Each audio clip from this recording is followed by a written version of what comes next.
ঠাকুরগাঁওয়ে ৮০ বছরের বৃদ্ধ মফিজুলের মানবেতর জীবনের যেন শেষ নেই। ৭ ছেলে মেয়ে থাকার পরও বৃদ্ধ বাবার কেউ খোঁজ রাখে না। গত কয়েকদিন আগে বৃদ্ধ মফিজুলের মাটির ঘরটি ভারী বৃষ্টিতে ভেঙে যাওয়ায় তাকে আশ্রয় নিতে হয়েছে একটি মসজিদে। স্ত্রী মারা গেছে অনেক বছর আগেই। ৭ সন্তানকে লালন পালন করে দিয়েছেন বিয়ে। তারা এখন নিজের সংসার নিয়ে ব্যস্ত।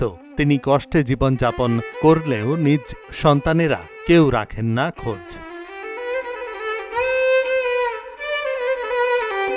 বয়োবৃদ্ধ মফিজুল কানেও ঠিকমতো শোনেন না, চোখেও দেখেন না, ঠিকমতো হাঁটতেও পারেন না। তার বাড়ি ঠাকুরগাঁও জেলার হরিপুর উপজেলার ১ নম্বর গেদুরা ইউনিয়নের আটঘরিয়া গ্রামে। কেউ তাকে দেখে না, দেয় না কেউ খাবার ও ভরণপোষণ বা চিকিৎসার টাকা। আমার কোনো খাওয়ার অসুবিধা নাই। আমার খুব কাঁদতে কাঁদতে আমরা কোনো অসহায় হয়ে পড়ে গেছি। আর কেউ আমাকে দেখে না, ভালো মন্দ এইভাবে আর কি সকালতে না খাই থাকি, কানে দেয় ওইলা খাই। আমি অসহায় পড়েছি, আমার ঘর দর ভাগে নাই। এখন যদি সরকার যদি কিছু অনুদান দেয় তাহলে একটু চলতে পারি। এইভাবে আর কি খাই। এখন তো ইয়ার বাড়িতে পড়ে থাকে, মসজিদে পড়ে থাকে, ইয়ার বাড়িতে ওর বাড়িতে থাকে। এলাকাবাসীরা জানান, যদি বৃদ্ধ মফিজুলকে একটি ঘরের ব্যবস্থা করে দেয়া হতো তাহলে তার একটি মাথা গোঁজার ঠাঁই হতো। এই চাচা মফিজ চাচা, আমরা একই গ্রামে বসবাস করি। উনি অনেক গরিব মানুষ, অনেক অসহায় মানুষ। এই বাড়িটাই ওনার শেষ সম্বল ছিল। অতিরিক্ত বৃষ্টি হওয়ার কারণে, ঝড় বৃষ্টির কারণে ওনার ঘর বাড়ি ভেঙে গেছে। উনি অনেক অসহায়, ওনার থাকার জায়গাও নাই। উনি এখন আপাতত মসজিদে পড়ে থাকে। ওনার খাওয়া দাওয়ারও কোনো ব্যবস্থা নাই। আপনারা সবাই যদি ওনাকে সহযোগিতা করেন তাহলে আর কি ভালো হয়।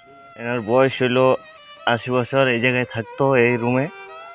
এখন ঝড় বৃষ্টির দিনে এই রুম ভাঙে পড়ে গেছে। সরকার যদি কিছু সহযোগিতা করতো তাহলে একটু ভালো হতো আর। চাচার কোনো কিছু নেই, ঘরটিতে থাকে, একাই বসবাস করে। চাচা একাই, চাচি মারা গেছে। ওনার সংসার চলা খুব টাফ ব্যাপার। ওনার ঘরটা যেন সরকার করে দেয়, এটা আমাদের চাওয়া পাওয়া গ্রামবাসী। মসজিদে পড়ে থাকে, কোনো কেউ খাওয়া দেয় না, কেউ কিছু করে না। ওকে ছিল মাত্র ঘর, এই ঘরটা পড়ে গেছে। খুব কষ্ট করে সংসারটা চালাতে হয়।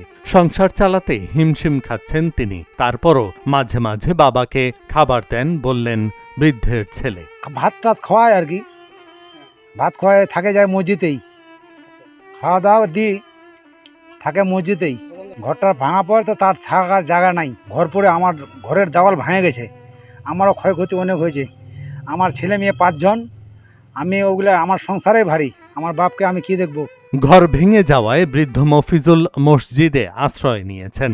তার ঘর মেরামত ও সরকারি সহায়তার দাবি জানান এই ইউপি সদস্য। একটি মাত্র শুয়ে থাকার মাটির ঘর ছিল। এই ঘরটি হঠাৎ ভারী বর্ষণে গত ১৬ তারিখে ঘরটি ভেঙে পড়ে যায় এবং সে সাথে তার ছেলেরও ঘরটি পড়ে যায়। এটার আঘাত পেয়ে ওই ছেলের ঘর ভেঙে পড়ে যায়। এখন এই লোকটি সহায় সম্বলহীন। তার আসলে ৭ জন ছেলে মেয়ে, সবগুলোরই বিয়ে শাদী হয়ে গেছে। তারা নিজ নিজ সংসার নিয়ে ব্যস্ত, তাদের সংসারও ভারী হয়ে গেছে। এই লোকটিকে দেখার মতো বর্তমানে কেউ নেই। এই ঘরটি সহ যাবতীয় যদি এই মফিজ ভাইয়ের সরকার বাহাদুর একটু সহযোগিতা করতেন, আমার মনে হয় তিনিও উপকৃত হতেন এবং কি তিনার একটু ভবিষ্যৎ জীবনটা তিনি এখানেই সুন্দরভাবে কাটাতে পারতেন। তিনি এখন থাকে কোথায়? তিনি ওই যে মাঝে মাঝে আমার বাসায় চলে যায়, কখন কার বাসায় থাকে। এই যে ইদানিং ২ দিন থেকে দেখতেছি পাশেই মসজিদ, একটি উক্তি মসজিদ ঘরে, সেখানে অবস্থান করছে। বৃদ্ধ মফিজুলের পাশে উপজেলা প্রশাসন ও বিত্তবানরা এগিয়ে এলে তার মাথা গোঁজার ঠাঁই হবে। Dhaka journal news desk.